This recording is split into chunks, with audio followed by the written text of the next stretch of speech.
Welcome to the dangers of bad metaphysics and the perils of popular philosophy. King Lear, Act 1, Scene 1. Nothing will come of nothing. I'm a firm believer that whatever can be said in the world can be summarized in King Lear quotes. So just keep this quote in mind for the rest of the presentation and see how it sheds light on the rest of what I'm going to say. There's a precipice, a ravine, a gulf, a void between the general conceptions of philosophy that the general population has and the actual notions that can be found in academia. This isn't an ancient divide. In fact, ancient Greek philosophers usually started with commonly held beliefs and opinions as a way to begin going into more complex and reasoned arguments. They wanted to think further than whatever kind of beliefs were held by a society in their time. And they called this the doxa. So this is basically the commonly held beliefs that are thought to be self-evident within a civilization at any given time. Philosophy actually emerged against the sophists who were using these commonly held beliefs as a rhetorical tool to gain commercial success and general popularity. Isn't it ironic that nowadays popular philosophy does exactly what the entire field of philosophy emerged against?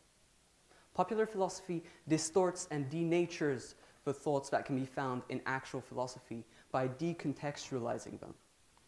A perfect example of this is YOLO. So YOLO, you only live once, is a social media trend that you've probably all heard of. It's often been used to justify a culture of excess, binge drinking, for instance. And it's derived from a popularization of carpe diem, which is usually translated as seize the day as if there was no tomorrow, but can also be translated into without worry for the next day and put very little trust in tomorrow. In my opinion, if I'm putting very little trust in the future, I'm going to have a contingency plan. But that's not how YOLO and the popular notion of carpe diem is interpreting carpe diem. So carpe diem in popular philosophy is based on one misinterpretation of one translation. It's making the most out of life, especially the present moment, and very often at the expense of the future. And it's used to justify a culture of excess. And it's also a very popular tattoo. Sadly, I couldn't show any popular tattoos because, copyright and stuff. All right, so now carpe diem in context. The poet who actually wrote the phrase carpe diem was actually an Epicurean. Now, what is an Epicurean? For popular philosophy, well, they would have you believe that an Epicurean is someone who partakes in debauched pleasure and enjoys it. But let's see if this holds true in hard philosophy. In a letter to a friend, the founder of Epicureanism wrote that by pleasure, he does not mean an unbroken succession of drinking bouts and revelry, and he doesn't mean sexual lust either. He means the absence of pain in the body and of trouble in the soul. And I don't know about you, but when I get a hangover, I know that my soul is very troubled and my body is also in pain. And he goes as far as to say that the people who try to portray his doctrine, Epicureanism, as a doctrine of debauched pleasure are actually participating in willful misrepresentation. What then can be said of YOLO and the popular philosophy notion of carpe diem that so many people use to justify pre-existing cultural trends? Epicurus has a way more balanced view of pleasure. And he even goes as far as to say that pleasure is actually found in sober reasoning and searching out the grounds of every choice and avoidance. And this is so far from the reckless lifestyle that people who take on the carpe diem, popular version of carpe diem, and the way they live. So the real meaning of carpe diem, it's not a call to excess. It's an invitation to appreciate simple pleasures. In the same letter, Epicurus actually said that with bread and water, one could rival in felicity with Jupiter, a god, just with bread and water. So carpe diem is an invitation to be in harmony with nature and at peace with ourselves. I'm not trying to say that philosophy is not for everyone. I'm not trying to say that only people who know about philosophy should do philosophy. Philosophy is about being able to say it depends. It's about being able to say that it depends on the context. It's about being able to not take on simple truths, because simple truths are the opium of the people, and they're the way that our minds are shackled and reduced. On the complete other side of the spectrum, from people who take on board a lot of popular philosophy notions to appear sophisticated without actually knowing what they actually mean in their original context, and without knowing the meanings that you can only derive from that context, are the people who stay far away from philosophy because they think that some parts of it is too abstract and too intimidating. A perfect example of this is metaphysics, which is often avoided by non-specialists for being too abstract and too out of reach, too specialized. However, metaphysics relates to everyone's everyday life and decision-making. And with new metaphysics, metaphysics has become concerned with reality as a whole. Decision-making is also part of the field of metaphysics. This means questions of free will that other speakers will speak about, and also questions of determinism come into the scope of metaphysics. This means that the psychology notion of cognitive schema is also part of the field of metaphysics. And cognitive schema are basically the mind maps that we use for making the decisions that we make. And this is especially important because it's the way we perceive, the way we make our decisions that is going to have an impact on our life and the decisions we do take.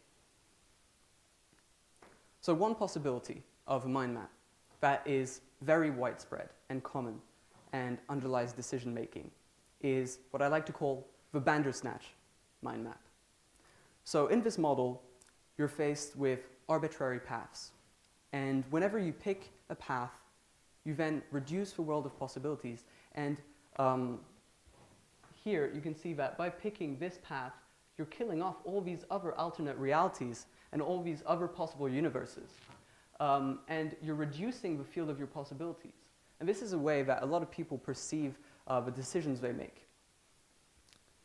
And this can have extremely negative consequences. People can feel paralyzed by every single decision they have to make. For example,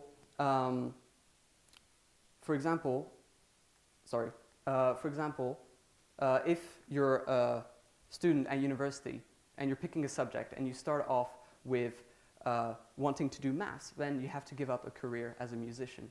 Or that's how you kind of see the choice that you have to make. So you can also develop another way of seeing things, a growth mindset.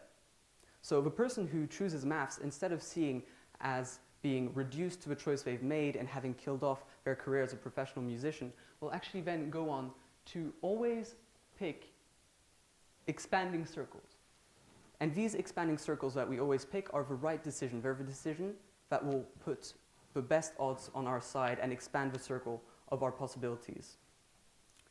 And by doing this, the mathematician finds the opportunity that he had at the beginning of his university career by associating maths with musical theory, for example. So in conclusion, we're faced with a double problem. The problem of people who take on board simple truths, and then the problem of people who try to stay away from philosophy as a whole to avoid taking on board simple truths. So philosophy is about emancipation of the mind. It's about always saying it depends on the context.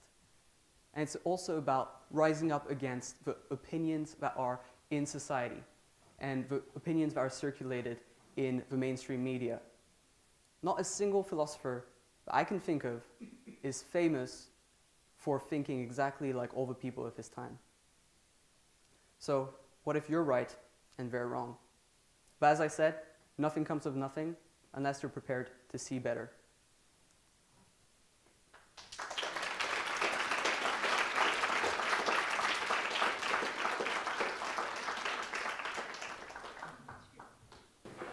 I have two questions for Slido. The first one is, are there theses of oversimplified simplified or decontextualized pop philosophy that you consider to be actively harmful? I would say all of it. I would say anything that simplifies and decides to go against the complexity of the universe we live in is actively harmful. And there's so many examples that I can think of, and I think I can't think of a single example of a simplification that is not harmful, to be honest. When you look at the populist opinions that are circulated by Trump, for example, by the Nazis, these are simple truths that take on board popular acclaim, and they become extremely harmful. Thank you. The second question is there any Instagram pop philosophy that you think is actually as simple as it appears to be? Could you repeat the question? Is there any Instagram pop philosophy you think is actually as simple as it appears to be? So basically, my point is not that whatever is on Instagram is bad. My point is that what's bad is pretending that your view is justified by something that you find in philosophy, and kind of trying to use philosophy out of its context to justify that kind of view and opinion. I have one more question, but I can go to the audience. So the last question for me, or from Slido, is how do you bridge the divide between pop and hard philosophy? Education. Oh, that was simple. Thank you.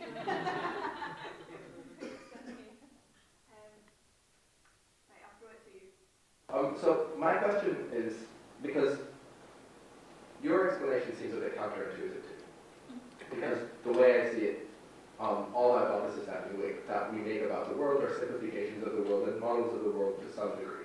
For example, from Newtonian physics, we moved on to quantum theory, moving on forward, paradigm shifts, and so on. So, are you saying that if a simplification of the world is the best we got, we still should not prefer it compared to a potential hypothetical explanation of the world that is more complex?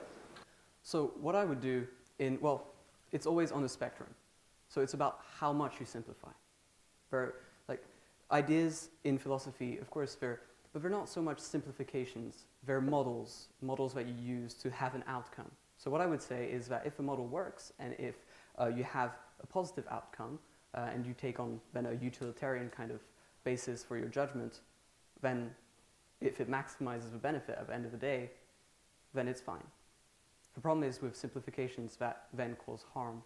And most simplifications cause harm. And the ones that don't cause harm are the ones that simplify the least. And the ones that simplify the most are usually not actually useful for the sciences and the social sciences. I don't know about the Newtonian model, but for example, if you take the example of economics, there have been a lot of simplifications, and those simplifications have then brought harm because they fail to consider a whole lot of other aspects. And I think the work of philosophy is to basically be able to hedge all the claims, all the simplifications, and say they depend on this, they depend on that, and they depend on this, rather than saying there is a straightforward answer to anything. Yeah, I just wanted to ask, what do you classify as harm? How do you think these statements are harmful in terms of our society? What is your definition of harm? Well, there are no simple answers. And books have been written on this. What I would classify as harm, just if I were to simplify and give a brief definition, is anything that hurts not only the physical integrity of a person, but their moral integrity and their cultural identity. So can there not be any beauty in simplicity at all? Like, for instance, the Beatles, all you need is love. Is there nothing practical about that? It's about the way it's used. So thank God the Beatles aren't using that to then justify other things. So the problem is using thought and what you believe to then kind of justify action that can then cause harm or justify a political agenda. And so I think there is beauty in simplicity as long as it's faithful to the context. So the Beatles aren't stealing anyone else's ideas and distorting them. They're just giving their own simple idea And I think it's a beautiful idea.